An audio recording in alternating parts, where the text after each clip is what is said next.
Hello and welcome back to STEM at Home with me, Sharika Jackson of Future Stars Inc.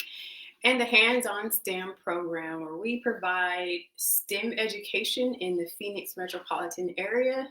And because of COVID-19, we're not around our kids, we're not hosting programming. So for lunch, I come to you and I do simple activities that you could do at home with your kids to have fun.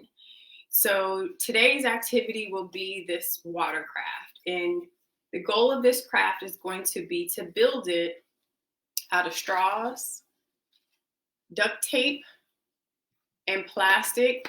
And then you want to see how many pennies it can get it to hold without sinking or tipping over. So this was my design.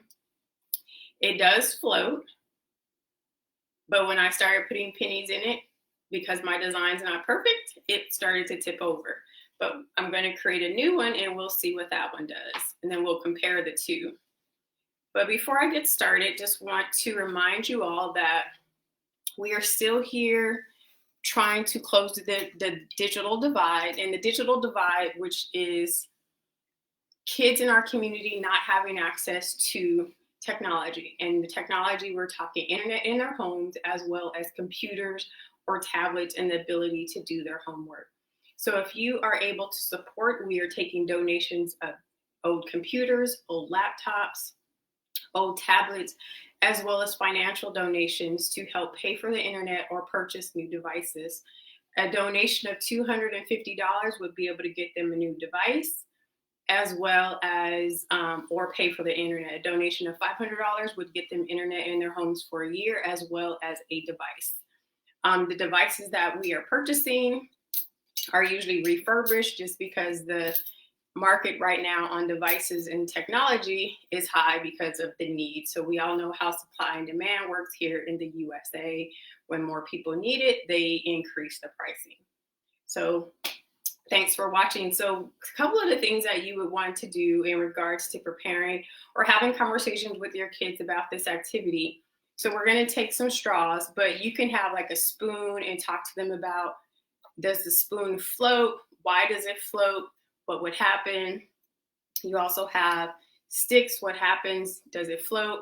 Why does it float? Different weights. And also leaving it in longer, what would happen? Would it eventually, because it's wood, soak up the water and then sink? Those are different kind of conversations you can have. Even with a penny, what happens? It automatically sinks.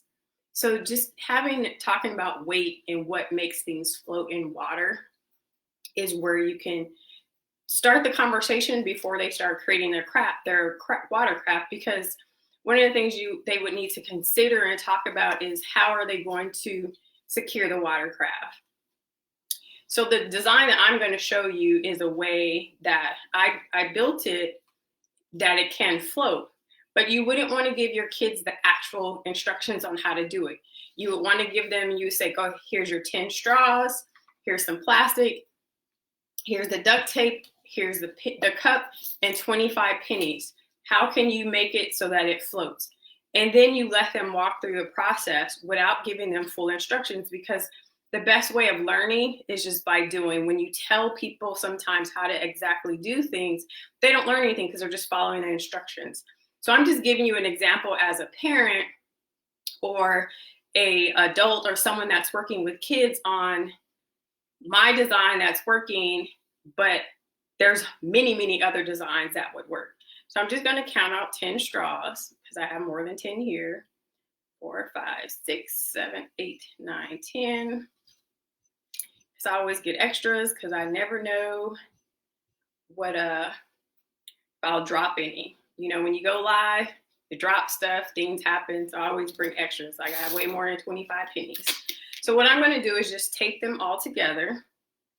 And if I'm lucky, I will get it all in one fell swoop and get, see, there we have it. Didn't work on the first try. So actually I'm going to turn them around because these are straws that have the bending on them. I didn't get the straight straws. So I'm going to turn them around for me to make it easier to get the part that's not bending. on the tape first, because these down here, it's all bending a little bit. So get them on there, cut the tape. Of course, you're gonna have to fix it and adjust it and get them on the tape. So they're on the tape. We're gonna adjust them so that we can make sure they're all on the tape well. Move them over a little bit. So like I said, there's no right or wrong way to build this watercraft. You would just want to make sure that you give minimum instructions to watch how they're going to be creative, to watch what they're going to do and how they design it. Because that's the best part of when I do these classes, is just the thinking process that I notice some of the kids will go through, and just how drastically different we are. And that's the downside sometimes in the classroom, is we want everything to be the same. We want everyone's designs or how they do their math or how they do things to be the same. In reality, that's not the same. I mean, case in point, I was watching Michelle Obama's Becoming last night. Her documentary came out on Netflix.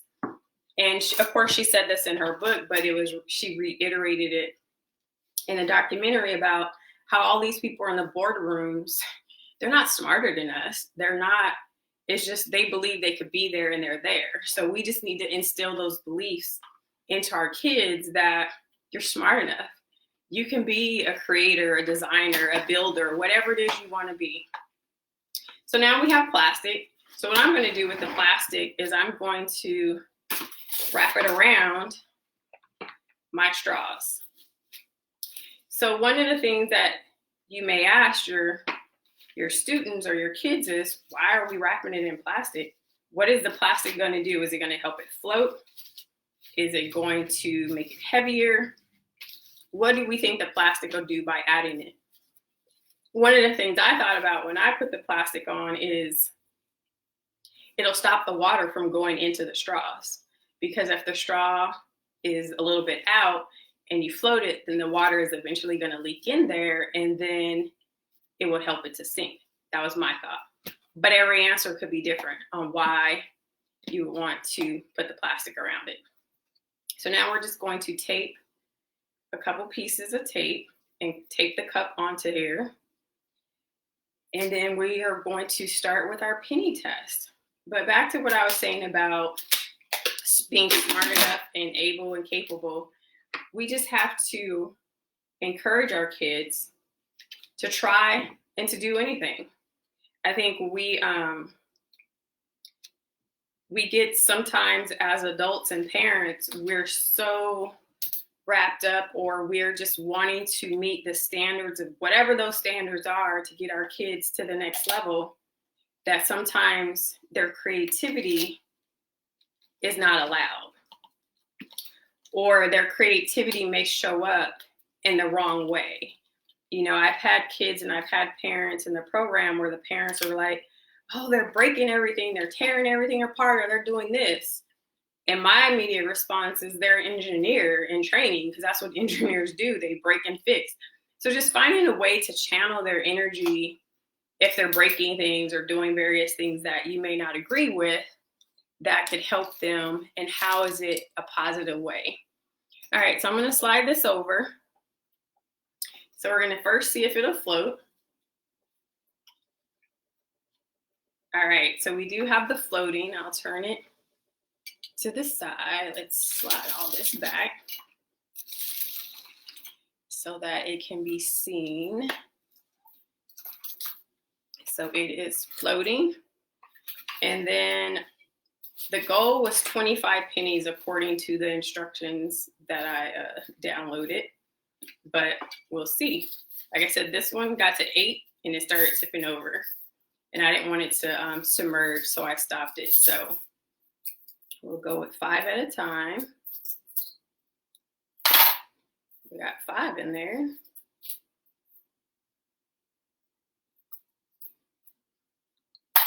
10. The other question would be like, how do you put them in there? If you put them all on one side, you put them in the center, you put them on the other sides, what would happen? That's why I was like looking to see where they were going. They're all going pretty. That's 15. 20. Oh, it's starting to go on this right side over here, or this back side. 25. It has tilted over. So it's not sinking because there's not a lot of water, but so mine did not pass the 25 penny test. As you can see, it's sinking to the right or to the front side now because I turned it around. So if that happens and I need to figure out redesign, why can't it? Yep.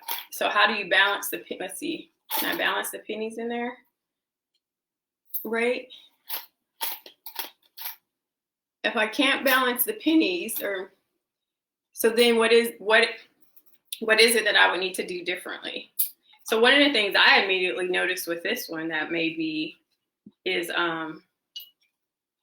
where I have my cup, how my cup is placed on there, and what could I do to redo it? But those are just conversations. So all these activities are conversations to foster critical thinking, because we all know critical thinking and problem solving skills. That's how we are successful in our careers and the things that we do, is we think about problems and come up with solutions, because there's never one right answer to a solution, even though that's what they teach us in school, to fill in the bubbles and to fill in the box. So I hope you enjoyed this simple, fun activity that could be even more like, this is just a simple container. You can have it in a bigger container. You can always have your kids attach a motor to it, a fan, and make it go. There's a variety of things you could do with this, but this is your base just to get you started. So again, I want to say thanks for joining me at lunch. I get to have fun on my lunchtime twice a week and coming and presenting with you all the STEM activity of the day. So hope you enjoyed. If you do try it, please tag Future Stars or Sharika or SD Jackson. And so we still haven't given away the prize. If for anyone that does 2 of our activities, you get the Snap Circuit Junior. So I know I have 2 different families that have each done 1 activity. So I just need each of them families or another family to do 2 activities, and you would win the Snap Circuit Junior. I would send it to you at no cost to you. So thanks for watching. Have a blessed day.